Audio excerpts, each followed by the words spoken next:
Hello mga anak, good morning.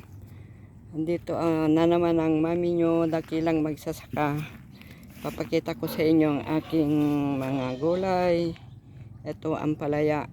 Linagyan ko siya ng batalan kasi namumunga na. Ang balak ko nito, talagang pabungahin lang. At meron din yung mga gumagapang na dahon lang talaga ang kukunin ko. Itong parte na yan, sitaw yan, at nag-umpisa na siyang mamulaklak. Ito mamumulaklak na siya. 45 days ang sitaw mga anak, mamunga na siya.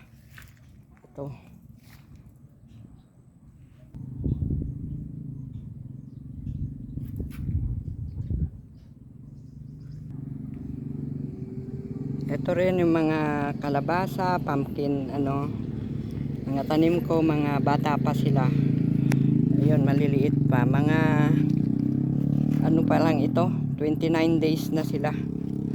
Kaya, ang ginagawa ko, bigyan ko kayo mga anak ng tip para noon unang-una, hindi ko alam ang pag-aalaga ng kalabasa. Basta't malinis, na-sprayhan, na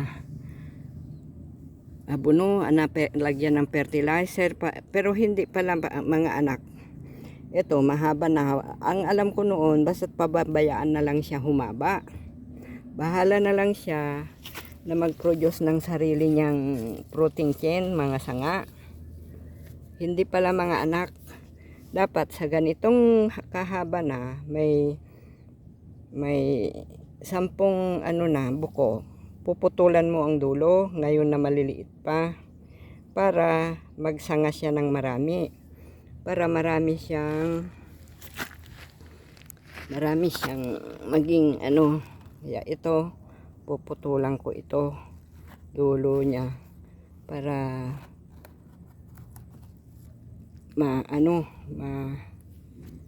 magkaroon ng sarili niyang bagong sanga. Puputulan mo ang dulo habang maliliit pa ang sanga, habang maiksi pa, puputulan ng dulo para dumami siya ng sanga, para maraming sanga na mag-anuan ng bunga.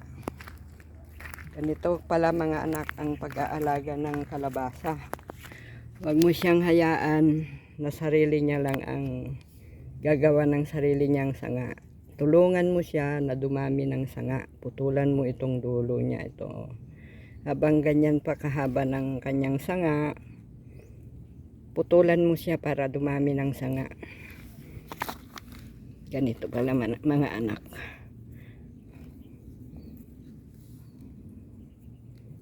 Ito naman, mga na ito, 32 days na ito.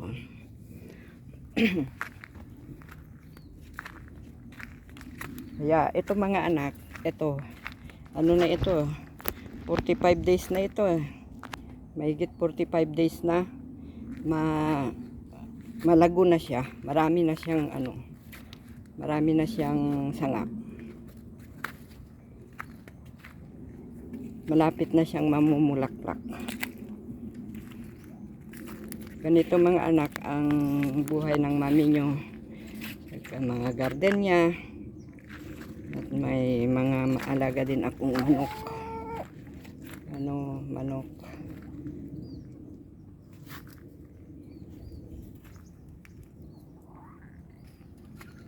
Nandito rin tayo sa aking mga siling labuyo ito mga anak. Sa ngayon wala pang bunga, tumigil siyang namunga, mga maliliit pa lang ngayon. Kasi sa sobrang ulan, halos hindi umaraw. Kaya ayaw pala niya yung ganyan. Naalagaan. Sa ngayon, 400 na ang 1 kilo ng bunga nito. Ang ginagawa ko, dapat malinis sa baba. At saka ma-sprayan, maabunuhan. Lagyan ng fertilizer.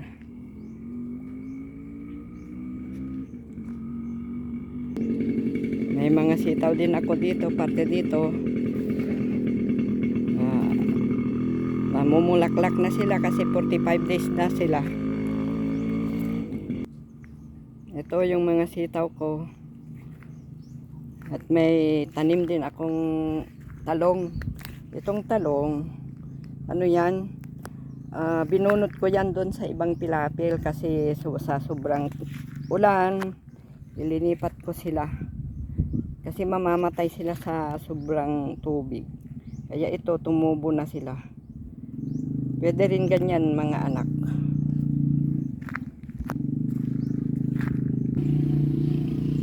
May tanim akong kunting kamote. May papaya. May mga sili. Saka ito namumungang talong. May kunting kamote. Ayan, nag-harvest na ako. First time kong mag-harvest, kaya ibebenta ko. Ito mga anak ang aking hinarvest.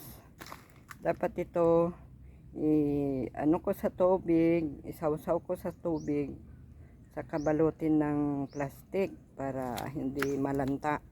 Dadalhin ko ngayon sa ibebenta, house to house ko. Shout out mga anak. Ang mami nyo, salamat sa lagi nyong pagsubaybay sa mami nyo, sa kanyang YouTube, sa kanyang Reels. Thank you mga anak. Ang mami nyong dakilang magsasaka. Babayo.